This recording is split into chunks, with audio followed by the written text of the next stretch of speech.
Kuya? 102%? Ay! Lalo pag gutom na. Oo.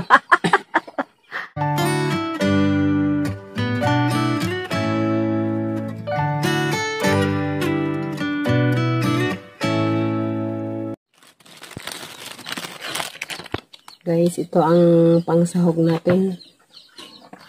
Inihaw na isda.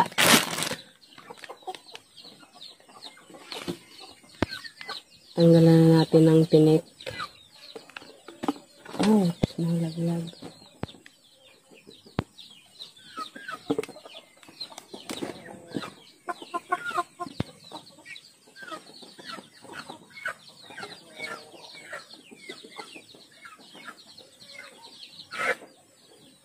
Dapat walang matirang tinik.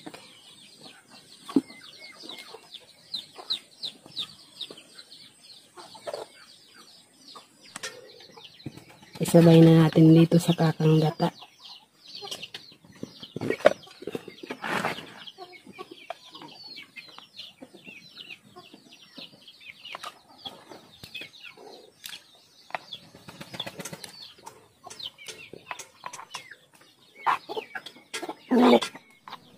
Oops, ayan na. Lagay na natin itong kakanggata.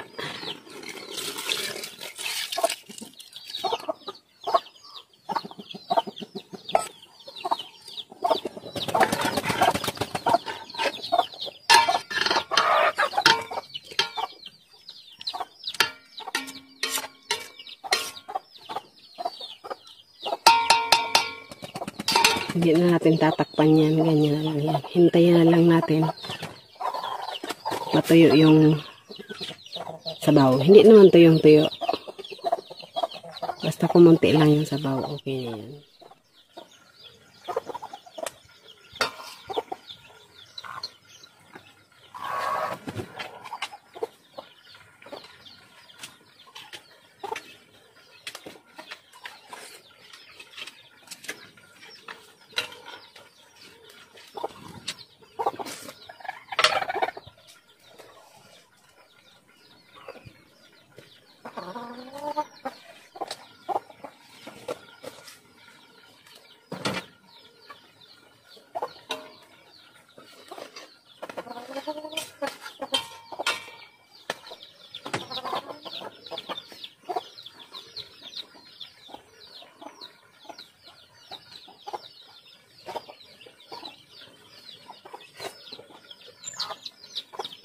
Okay na.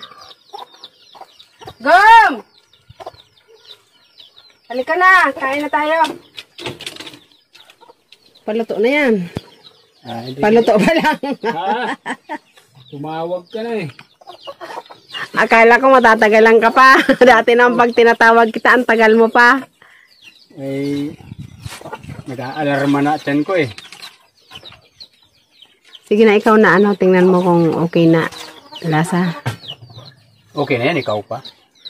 Tikman mo pa rin. Ano yung gata nito? Parang maputi pa. Pag anong maitim ha? Mangingitim kaya yan. Hindi man niya mangingitim. Tikman mo na. Tama na yan para pag init-init. Oo.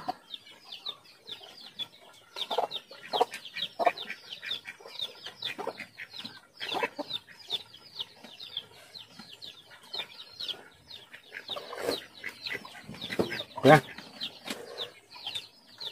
Ay, nako. Okay na, day. 102%? Ay! Lalo pag gutom na. Oo. Hindi na tumagas yung gubaw. Bakit? Dinagdagan mo na yan? Nilagyan ko na yan eh. Kakaya sa'yo eh. Talaga. Inakkat ko na yan eh. Kasi dito pala sa ano, yung Pinagkadugtungan. pinagkadugtungan yung pag-ganon. Tapos pag-ganon. Medyo, ano, ano na yung gilid ng anahaw. Pudpud na. Bola. Tira, oh. Oh, parang. Okay. Kaya na. Kaya na, gutom na. Ano ako sa ganyan? Walang time. Ito plato mo. Kailan makaluto? Sa kakakain. Kasi wala tayo tagaluto sa parate. Hoy, manok! Sarap dito sa bundok. Kamay. Ikaw manok ha, nandiyan ka na naman. Ang kulit mo ha.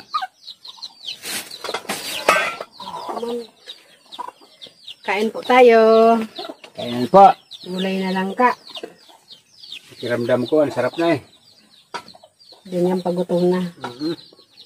Hindi gaano nakaalsa yung sinaing natin ah. Yung bigas. Hindi naman bigas pa. Hindi naman. Okay lang. Sumasabay ka na sa rice cooker ah. Kain po.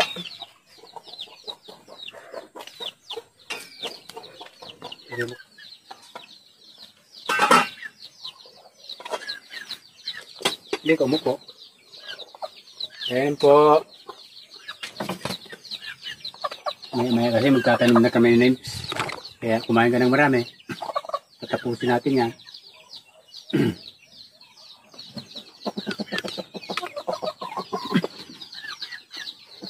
Walang break. Layo-layo mo, tanim mo. Pangit ang pag malalaki na. Huwag mo sakbang tansyahin mo sa bagong tabunan. Wala malalaki ang katawan niya. Ito ka. Ito dahil. Doon mo na.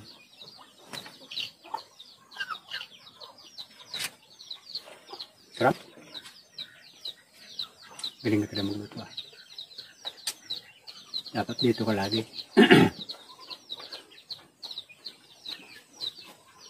Pwedeng dito ako lagi kung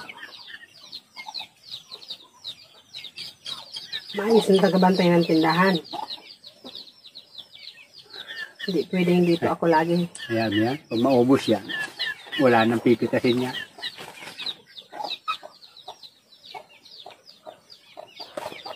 Ano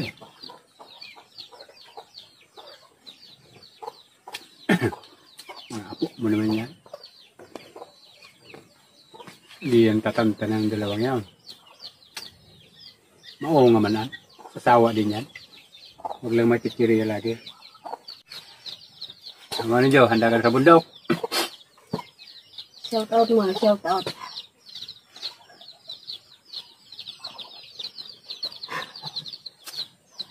Shout out sa iyo, Manong Joe Vlog.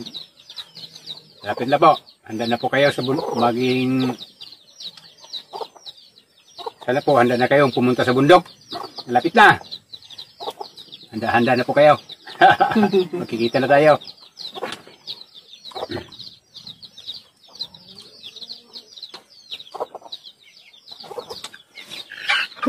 Pagpasensyahan nyo na lang po tong kubo namin. Saka yung Dito tayo sa Nature Park. bahay kasi namin hindi pa ayos. Pero pwede na rin tirhan. Tinitira na nga.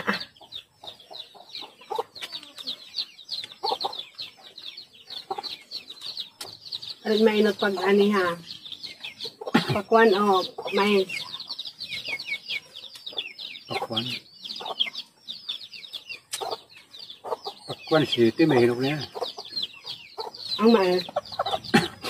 Mais 25 pa yan. Tagal pa. Halos 2 linggo inaabot ng pagitan niya. 25.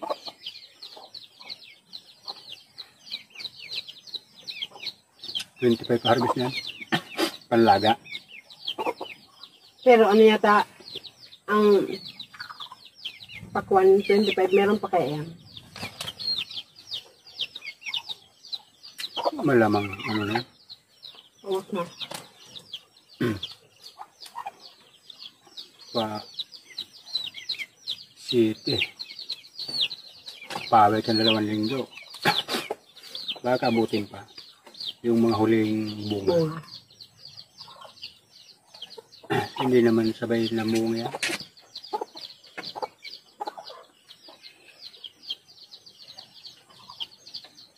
umuulan ibang lugar. Bandang Kanluran. Laging na kulog. Tag-ulan na yata Katagalugan eh. Yun. Tag-ulan na. Inabot pa rin Bicol. Bicol dapat yung tag-init pa eh. Pero maganda naman para yung mga pananim. Laging basa ang halaman. Ano ka inulam ng mga bata mo doon? May iniwan akong isang ganito. Sarap sa malunggay yun.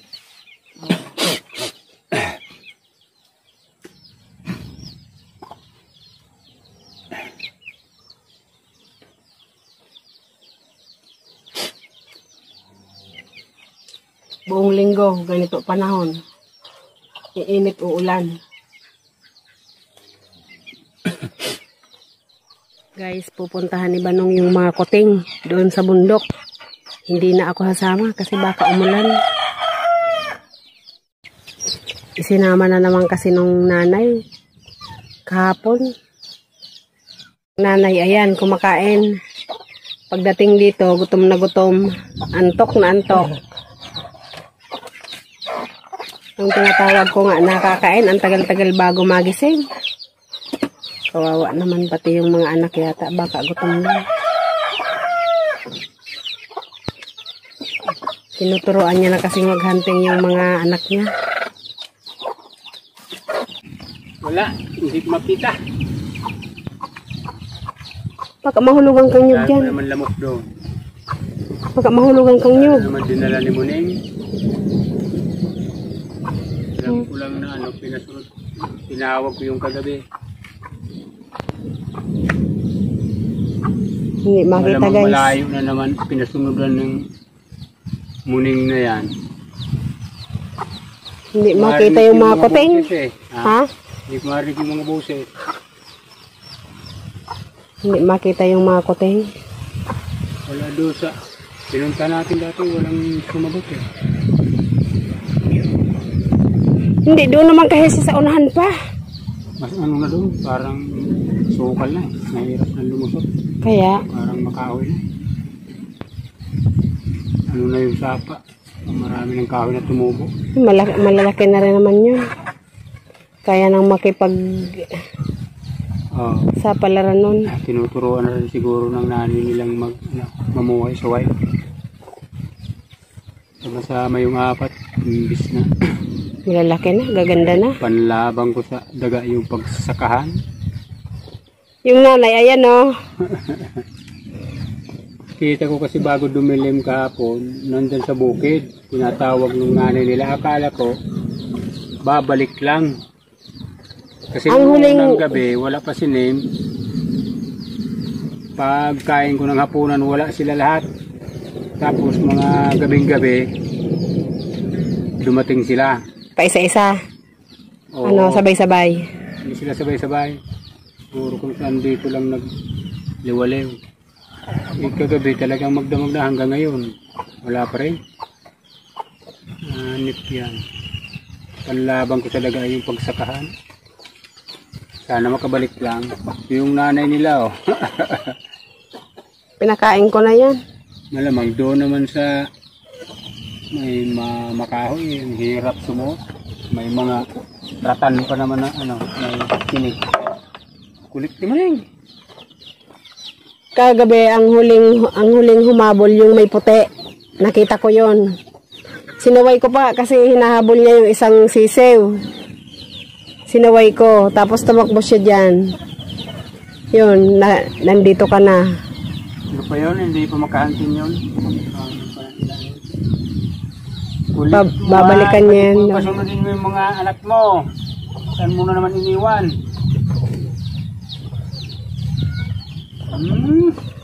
Dito niya tinatawag.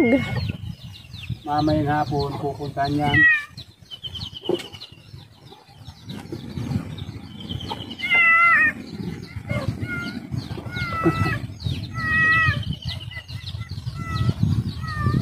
Sundan ba ulit natin? Nako. Tatanim na tayo. Kaya mo yun, alam ni Muning ang ginagawa niya sa mga anak niya. Pwede kasing mabuhay sa wild yan eh. Kaya kung bumalik, salamat. Kung hindi, talaga sanay sila sa bundok eh. Doon sila nakakuha ng pagkain nila. Pangit pala pag maraming anak, sama-sama tuloy silang umalis. Kumikidlat, kumukulog, mamay na tayo. Ha? Mamay na. Ano na ako? Kumukulog, kumikidlat. Ano naman yan? Ang kidlat, kahit saan ka niyan, kung talagang... Eh, may pantawag tayo sa kidlat. Ayan, wag yan. Ano yan eh? Conductor yan ang ano. Kuryente.